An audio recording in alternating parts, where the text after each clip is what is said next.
Le focus, l'Inde est suspendue. À son téléphone, 1 milliard de mobiles sont en circulation, un marché très porteur et un défi majeur, celui du recyclage. 93 millions de tonnes de déchets à recycler.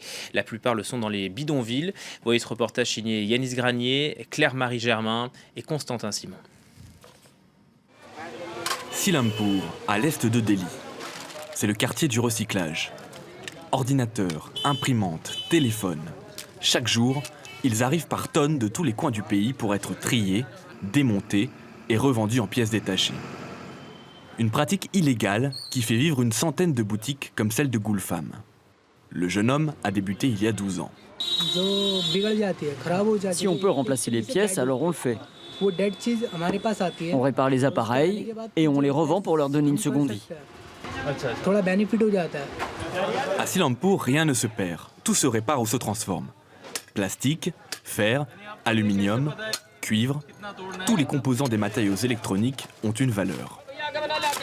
Mais le métal le plus recherché, c'est l'or, que l'on trouve dans les puces de cartes de circuits imprimés. Pour l'extraire, les cartes sont plongées dans des bains d'acide. C'est une pratique dangereuse et les ouvriers n'ont aucun équipement de protection. Ce qui n'est pas réutilisable est brûlé à même le sol. Les vapeurs toxiques dégagées polluent l'environnement et dégradent la santé des travailleurs, notamment les enfants qui fouillent la décharge. Aryan et Shabab ont 11 et 13 ans. Cela fait 6 ans qu'ils travaillent ici. Tout ça, c'est des déchets. Il y a du cuivre, donc pour moi, c'est utile. Chaque année, l'Inde traite plus d'1 million de tonnes de déchets électroniques, le résultat d'un marché en pleine expansion. Aujourd'hui, le pays est le deuxième plus grand marché de smartphones après la Chine.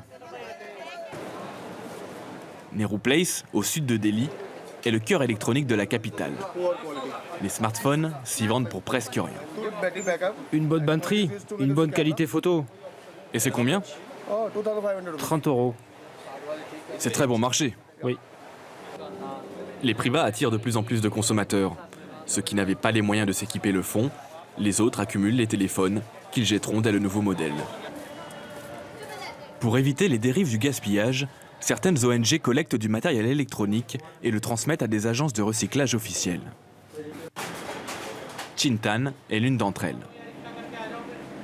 Aujourd'hui, Vijay Bhatt et son équipe sont à l'université Zakir Hussain pour y récupérer de vieux ordinateurs. Il y a beaucoup de déchets en Inde, mais pas un bon système de recyclage. 95% des déchets vont dans le secteur illégal.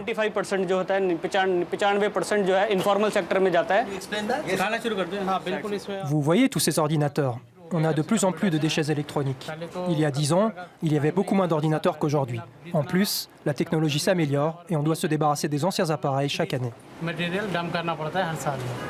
Depuis cette année, une loi oblige les entreprises indiennes à recycler 70% de leurs déchets électroniques dans le secteur légal. 459 kilos. Aujourd'hui, c'est une bonne collecte. On s'est donné comme objectif 1 tonne ce mois-ci.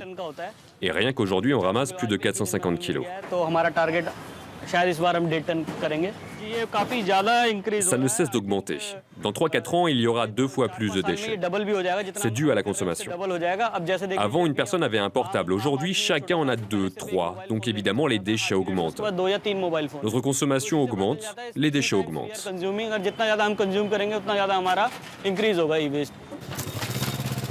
Pour l'instant, aucun système de contrôle ne garantit l'application de la loi et toujours plus de déchets continuent d'affluer dans la capitale indienne. Notre invité en plateau, Joël Ruet, bonjour, merci d'être avec nous. Vous êtes président de Bridge Tank, économiste et spécialiste de l'Inde. Comment d'abord vous expliquez que l'Inde soit devenue le deuxième producteur mondial de smartphones après la Chine ? Tout simplement parce qu'on l'a vu, il y a 1 milliard de consommateurs. On est passé en 15 ans de 4% de la population indienne qui avait le téléphone à la maison, le vieux téléphone à fil, souvenez-vous, c'est-à-dire 40 millions de personnes à aujourd'hui 1 milliard. Donc vous avez 1 milliard de consommateurs, vous avez des producteurs. Alors les prévisions, en 2018, on estime que 550 millions d'Indiens seront connectés à Internet. Là, la tendance va donc s'accroître ?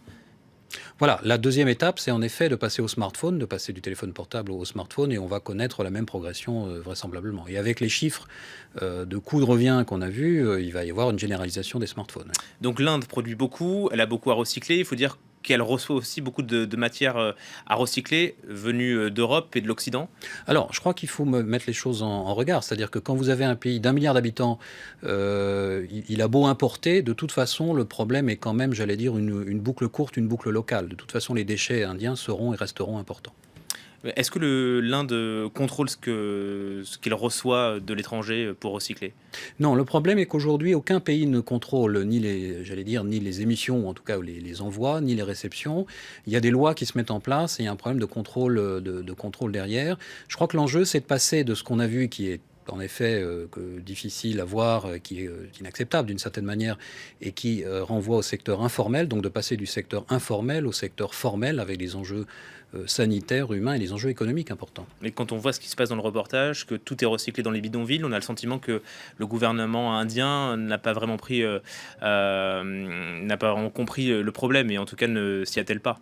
On ne peut jamais prédire l'avenir, mais je pense que malgré tout, il s'agit d'une phase transitoire. On ne peut pas prédire l'avenir, mais on peut comparer sur d'autres secteurs. Sur d'autres secteurs, vous avez eu beaucoup d'informels en Inde qui se formalisent, c'est-à-dire qui rentrent dans le secteur formel. Il faut quand même voir que les grandes entreprises indiennes sont plutôt en avance par rapport, les grandes entreprises industrielles sont plutôt en avance par rapport aux entreprises du reste du monde sur les questions de responsabilité sociale et environnementale. À partir du moment où il y a un marché qui est en train de se créer, avec des enjeux de recyclage de matières premières... Et un business, donc. Et un business, ça devient très important. Et je pense qu'il y a une incitation aujourd'hui pour les grandes entreprises. Le grand groupe Tata, par exemple, qui est très connu, est depuis 15 ans pionnier, mais au niveau mondial, en termes de responsabilité sociale et environnementale, il y a des enjeux aujourd'hui pour que ces grands industriels se saisissent de cette question. Et c'est un secteur qui est déjà implanté en Chine ? C'est un secteur qui est implanté en Chine et la Chine a pris les enjeux économiques parce que là, on parlait de l'or, mais vous avez, si vous voulez, une quinzaine de métaux dont les cours mondiaux fluctuent énormément et qui ont une valeur économique extrêmement importante. Alors, avec le secteur informel, il y a des enjeux sanitaires humains, on l'a dit, mais on ne récupère qu'un des métaux. Avec une formalisation du secteur, une industrialisation, on peut récupérer une quinzaine de métaux. Mais est-ce qu'il y a déjà des structures qui existent ? En Chine, oui. Et en Inde ? En Inde, à ma connaissance, non, mais les entreprises sont en train de regarder ça sérieusement. Si vous voulez, l'enjeu, c'est un enjeu de taille. On a vu 2 chiffres. Alors, restons sur le chiffre d'1 million de tonnes. Il faut voir que, par exemple, un aciériste qui produit de l'acier, un gros aciériste au niveau mondial aujourd'hui, il produit 50 millions de tonnes. Là, vous avez 1 million de tonnes de déchets. On est en train de passer le stade où ça devient rentable de pouvoir industrialiser le processus. Quels sont les risques sur le long terme pour l'Inde ? On parlait des risques environnementaux, enfin, on n'en a pas beaucoup parlé finalement. Le risque à court terme est très fort. On a vu les images, c'est saisissant. À court terme, il y a un enjeu de pollution, il y a un enjeu de santé publique extrêmement important. Les gens qui font ce travail aujourd'hui, qui ne sont pas protégés, à court terme, emmagasinent des pollutions qui vont leur donner des problèmes de santé graves à long terme. En revanche, sur le plan économique à long terme, le paradoxe est que l'Inde pourrait avoir un avantage comparatif, pourrait prendre de l'avance sur ce qui est l'économie du futur, à savoir le recyclage. Les déchets vont devenir des gisements de matière dans lesquels puiser, dans lesquels recycler. Merci beaucoup Joël Ruet pour vos explications, présidente de Bridgetank, économiste et spécialiste de l'Inde. Voilà pour ce focus que vous pouvez évidemment retrouver sur notre site france24.com. On marque une courte pause et on se retrouve pour le journal de 14h30.